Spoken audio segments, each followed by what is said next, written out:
Hey,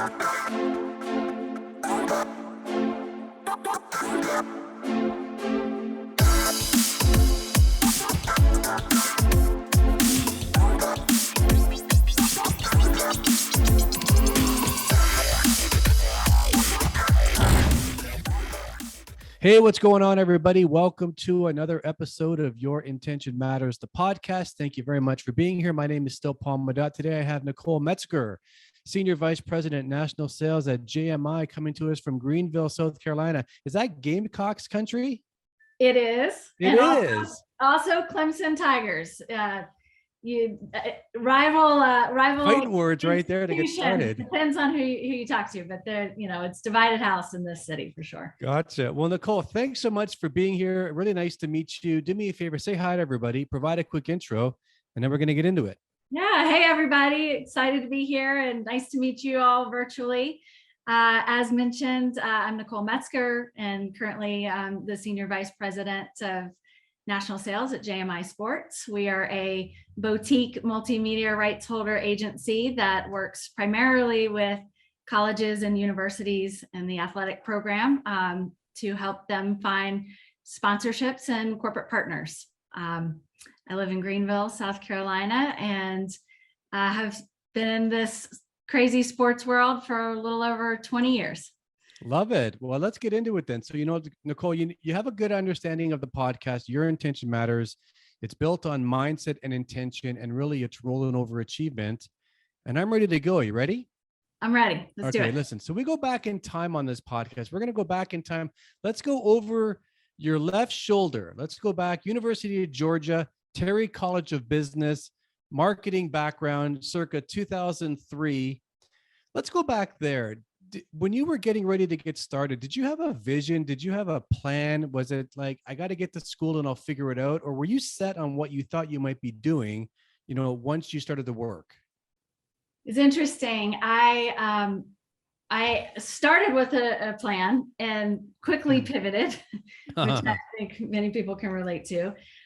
When I was in my later years of high school, junior year, senior year, I really wanted to focus on medicine, particularly in the veterinary field. Large animal vet was kind of what I had in my sights. So I started taking accelerated science courses and prepping for entering into that field in college. Fast forward to my freshman year, first semester at Georgia.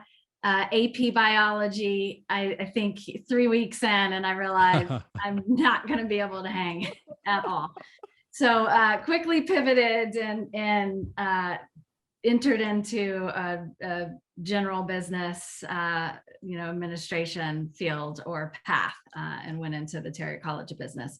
But from there, I have kind of been on the same track. And how did I arrive at business and sports marketing? Well, around this time, you were seeing the NBA and particularly Commissioner David Stern creating a space for connecting corporate brands to the sport and the experience and the community that sports brings.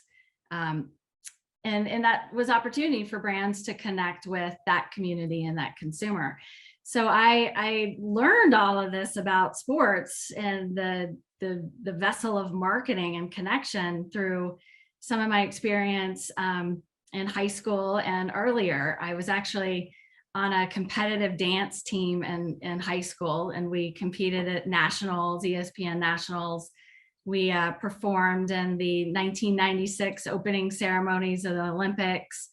We performed in the Macy's Thanksgiving Day Parade, at Super Bowls and at bowl games. So I was exposed to big scale, large scale events in sports through my dance career, and got to see also the back end of these big events and sporting events. Particularly when we were training for the opening ceremonies of the Olympics, we were in Turner Field 4 to 3 months before the opening of that venue, and the opening ceremonies was the first event of Turner Field. So we were in Turner Field with hard hats on, practicing, rehearsing on the field. And I got to see all of this development literally happening before our eyes. And it was intriguing. And it kind of triggered hey, maybe there's an opportunity for a career in this space that I love so much. I'm an only child, spent a lot of time watching sports with my dad, who's an athlete. We loved watching the NBA back in those days. So I was drawn to what Commissioner Stern was preaching, and that kind of led into, well, how do I get into this space professionally? At that time, there really were no educational programs or sports management programs like they have today. Mm-hmm. So the recommendation was, get into business, general business, because that will serve you across, many different avenues should you decide to go a different route, and make sure that you are still continuing your work within sports and athletics. So naturally, I called up the Athletic Association and asked if they needed any help. And back in those days, help was free. And I just went in and lent a hand to the Athletic Association, and I think I was in the promotions department, and started developing relationships at that early onset, and it's kind of spiraled from there. So did you ever have pro sports and sales in your scope at all? It's one thing you have a passion for the business side, the marketing side, and where pro sports are going. But it's a whole other animal when you actually are now selling as a profession in that industry. Did you ever have that in your scope? By being a fan of the NBA, I had a particular heart and passion to work within the NBA one day. By being a University of Georgia grad, I fell in love with football during those years as well. You have to, right? You have to, right. I continued dancing into college for a while, and was a member of the Georgia basketball dance team. So spent a lot of time with the basketball team. And again, just was particularly drawn to that sport, but also had a particular passion for football. So on my radar early on, it was NFL or NBA. Those, that was kind of the what I had in my sights. But I knew that I needed to continue to get more experience.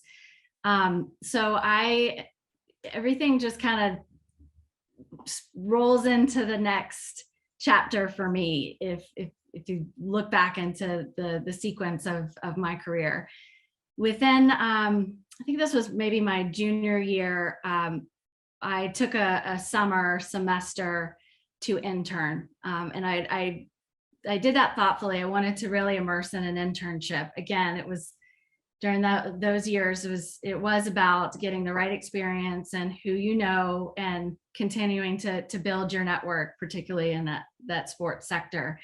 So I found a posting on monster.com for an LPGA internship.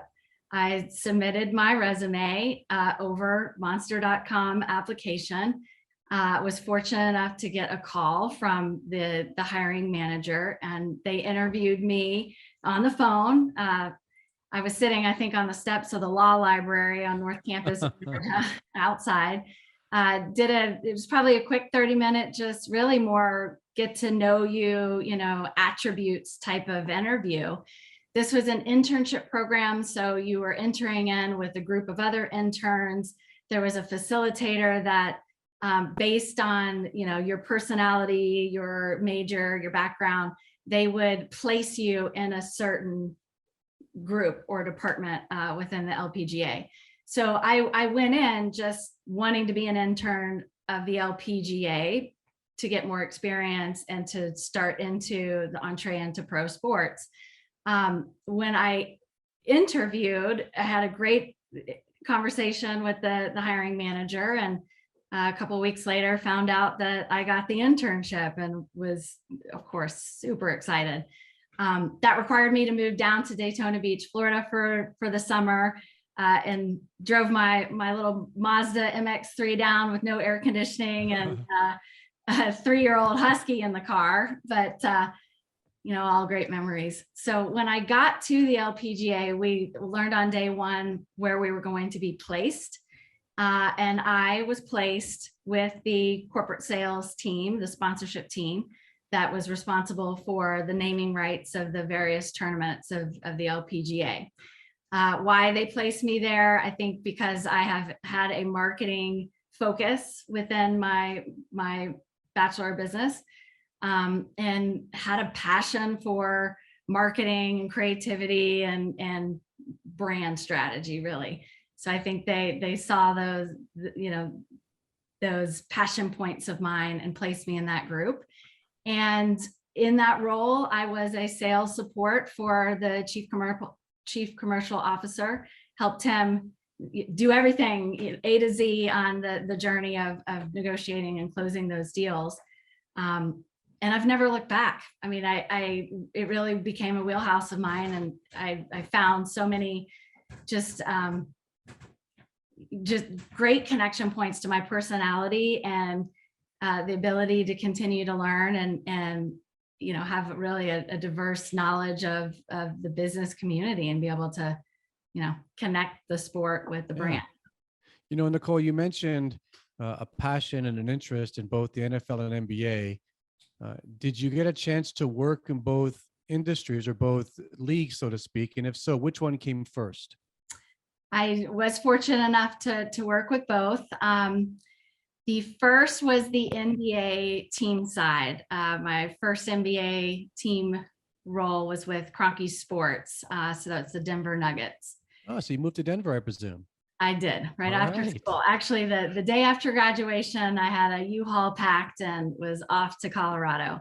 That was intentional, not because I had a job, but because I wanted to live in Colorado. I grew up skiing and wanted to live out in the mountains. So I figured I'd make it work one way or another.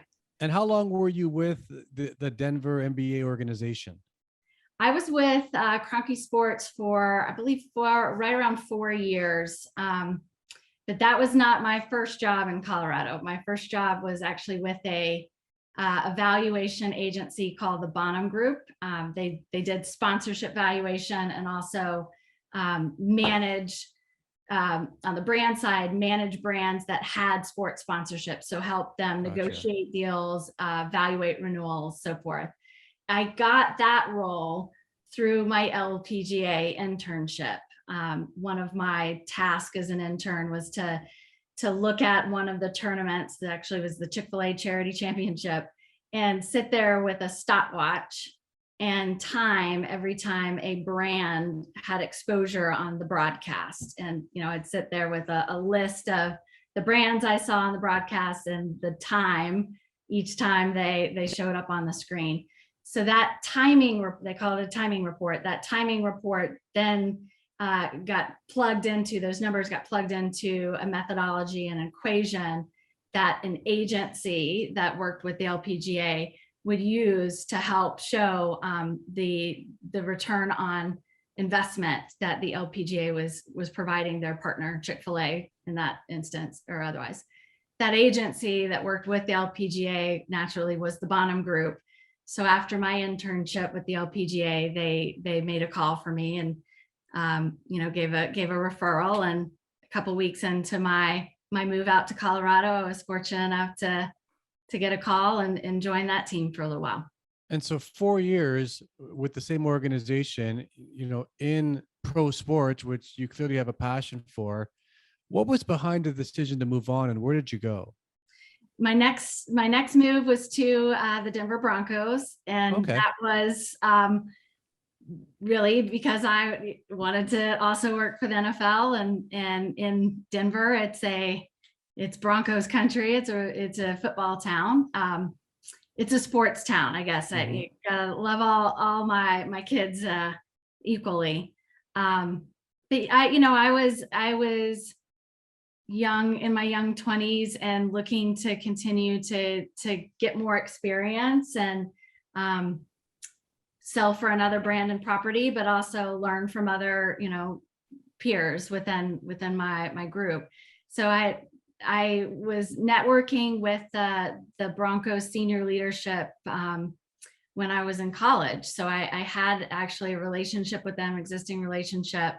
When I moved to Colorado, while I started working for the Bonham Group and then eventually went over to Kroenke Sports, all during that time, I was working game day promotions with the Broncos. So my first really 5 years in Colorado before I was working for the Broncos full time, I was a member of a group they call the Sack Attack Group, which is game day marketing promotions and helping, facilitate and implement sponsor promotions. So I was kind of always interviewing or petitioning for a full-time role with the team as I was starting to make my, put down my roots in Colorado. Was it a good move for you in the end? It was for the time that it was. The role was a new business development role, and it was a smaller staff and more mature, developed staff that had been there for a longer period of time. So I found for me personally, the opportunity to get my footing and get my partner base was a little bit more difficult than it was during my time at Kroenke. And I found that while I was at Kroenke, we actually had 5 sporting teams, several venues, a diverse offering that allowed for me to talk to many different brands that had different objectives. So I had a much wider net that I could cast. When I went over to the Broncos, I just found that diversity was something that for me was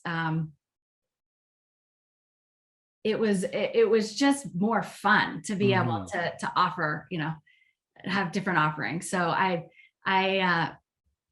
not that I'm just reflecting back. There was no real reason why I didn't want to continue at the Broncos, but I think that looking back, I'm probably better suited for a multi-property type environment. So did you start looking, or did someone find you? I did not start looking. Wasn't looking to move and was loving my time there, and missing my coworkers at Kroenke, but it's a small town, so we were all still kind of in the same network. I got a call from an agency called Proxy Partners for an opportunity to come and oversee a division of their partnership work. They, much like the Bonham Group, were an agency that did valuation work in sales and handled, kind of as a rights holder, handled property partnership development. So this was a role to come in and oversee a team, oversee both sales and activation, and manage the strategy directly with the client. And the client was the city and county of Denver. So it was all of their sports and entertainment venues, their marketing venues, Red Rocks, the convention center, the arts complex. It really any marketing initiative and venue that came out of the mayor's office. And the division was called Arts and Venues Denver. So the role was just so much larger in scope than what I was currently doing at the Broncos, and allowed for me to yet again cast a wider net and to learn about other areas of sports and entertainment, like arts and education, music, which I am a big fan of personally, and to work for the city, which for me was another just really great learning opportunity, and gave me the ability to meet more people in the city and become more ingrained in the community. Sounds like Denver was a great experience. Served you really well. I mean, you're a skier. You went there, you got a job, you get into pro sports, both on the NBA side and the NFL side. And and then you move into more of a multi-property organization as well with Proxy, but you're not in Denver anymore. So where'd you go and why? The irony of life, right? So I have mentioned I'm an only child. I grew up skiing. I grew up skiing because my dad was a skier, and he worked for Delta for over 40 years and was on the Delta ski team. So we spent most of our vacations watching him race at various different amazing mountain towns. My dad has always said that he would retire in Colorado. So that is why I was immediately moving to Colorado. Right around 2000, this is probably Thanksgiving 2011, which would have been a little over 9 years I had been in Colorado at that time. My parents were considering retiring and starting to look at property. And they were looking at property in Colorado. Naturally, that's where they had promised to retire. But I remember a conversation at the Thanksgiving Day dinner table where my dad let me know that he was also looking at property in the Carolinas and the mountains of Georgia. And I pitched a fit. I said, "What? You're supposed to be coming here, and I'm out here because this was the plan, and this is home." And my dad said, "Well, I'm just keeping my options open. There's some beautiful mountain towns in these other areas, and I don't have assurance that you're going to stay in Colorado. I don't know that you'll stay." So he made this comment, which created this whole larger conversation on why would you think I would ever move? I've been here almost 10 years. This is home. I love my job, not going anywhere. And probably 2 weeks later, maybe not even a week later, I got a call from a friend of mine that I used to work with at Kroenke Sports. She and I were peers on the sales side. She had moved to New York and started working for the NBA. This is probably had been with the NBA for 5 years or so. So had moved out of Denver for quite some time. She called and said, we've got a role in team marketing and business operations, or Teambo, and think you would be a great fit for it from your process and philosophy and sales approach and methodology. I think you would be a great fit for our team and a great coach for our teams, our NBA teams. And in the pro sports world, there really is kind of a best in class group. It's like getting your PhD in sports marketing, that's going to work for Teambo. So if there was ever a job to get me to leave the place that I loved, it was NBA Teambo and to move to New York. So it was one of those that it was just too good to pass up, and I knew that it was. It would propel my career, but also serve me personally just for the learnings and experiences that it would come with. So Georgia, Denver, New York. That's right. Same country. It's like 3 countries within the country, right? They're totally different experiences, lifestyle, culture, outlook, mindset. Like the whole thing is totally different. Other than you all use the US dollar, totally different parts of the world in terms of the same country. So I'm a Sagittarius, so I'm just built for change and adventure, I guess. So did you enjoy New York? Did you enjoy working for the NBA? I loved it. I was also homesick every day for Colorado and my friends and my network, but had a lot of friends in New York too that had moved from Colorado to New York in the same industry. And of course was working for a mutual friend from my Colorado days. So felt, very much at home right away. I lived in Williamsburg, Brooklyn. Just loved the part of the city that I was living in. And I traveled frequently. The schedule of a person in Teambo is usually Monday in the home office or in the league office in the city. And then Tuesday you fly out and go work with teams and, help them with improving the businesses and sharing best practices, so forth.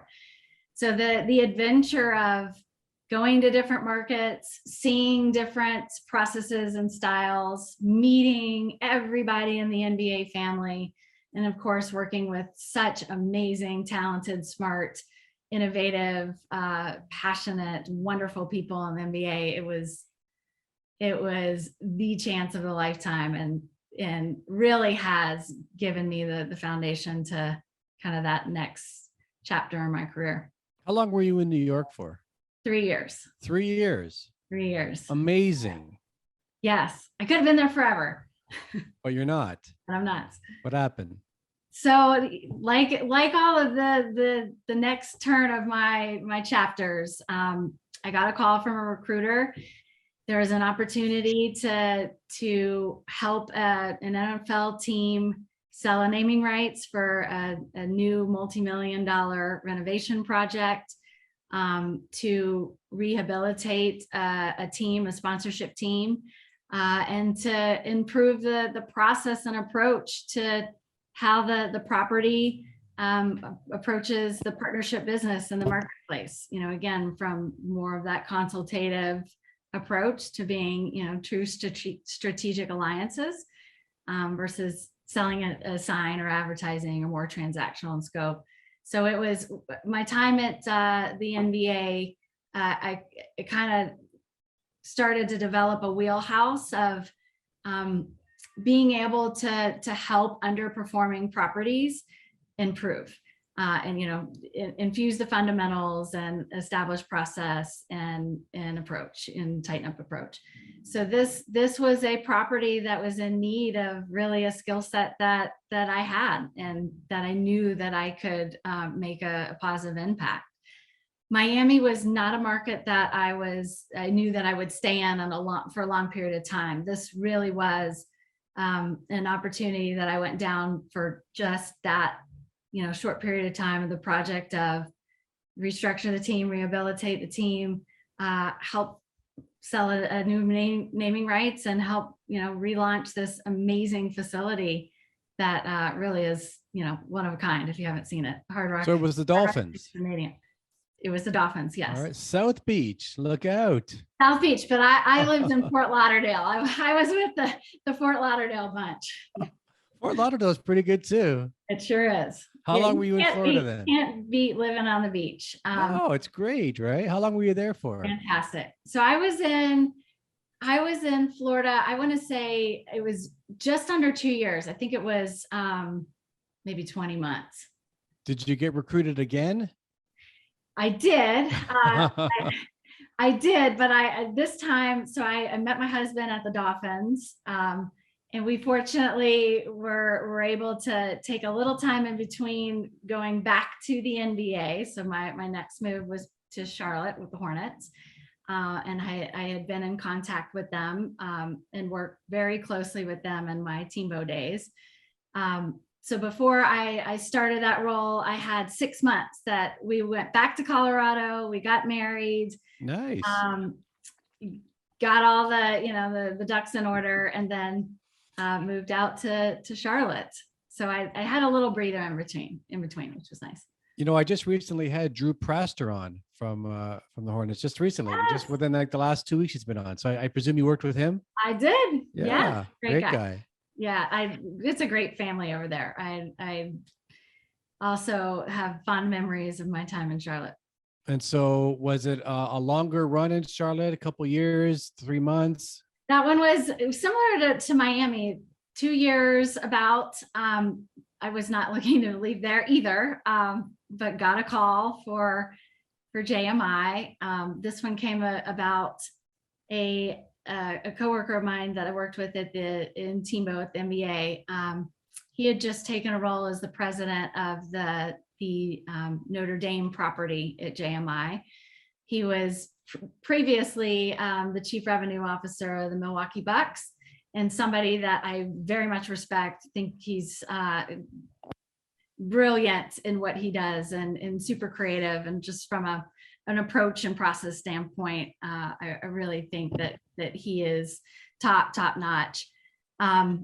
so he called and said, you know, we're doing something differently here at JMI, and we're looking for people like you, people like the NBA approach that, you know, are value-based, you know, strategic partnership sales individuals that are creative and out of the box, and you know, think with a wider net and broader scope.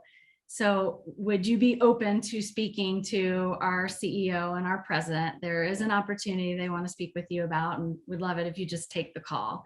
So out of really courtesy to him, I took the call. I didn't know what the opportunity was. I knew it was in collegiate sports, not necessarily a sector of the industry that I was particularly interested to go into. And again, was definitely not looking to leave at all. My Hornets family.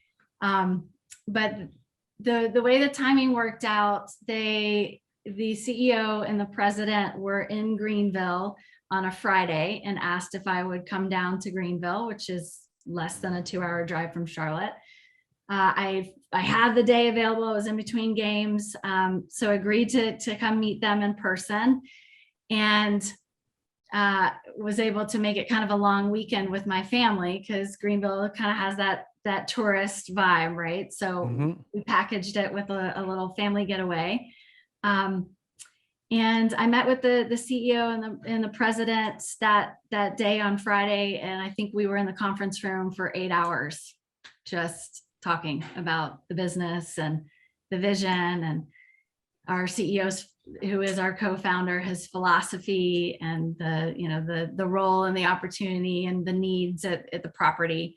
I was recruited to come down and rehabilitate our Clemson property. So be a property leader on an agency team in Greenville that managed the Clemson property on behalf of the JMI Sports Agency.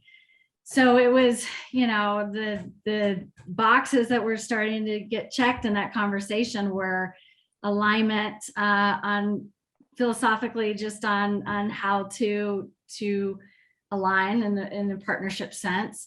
The vision was inspiring. The brand and the notion of boutique agency, a disruptor in the space, doing things differently than some of the larger competitors in the space, bringing that NBA way to the college world, and being able to take our learnings and best practices from pro sports and bring it to collegiate sports, or really just the higher education system, to be able to bring those best practices, which we know, and the contributions from the success of those best practices are infusing revenue and resources and support into higher education. So right. Oh, it just tapped into this like passion point of wow, we're giving to the community, giving back, and helping to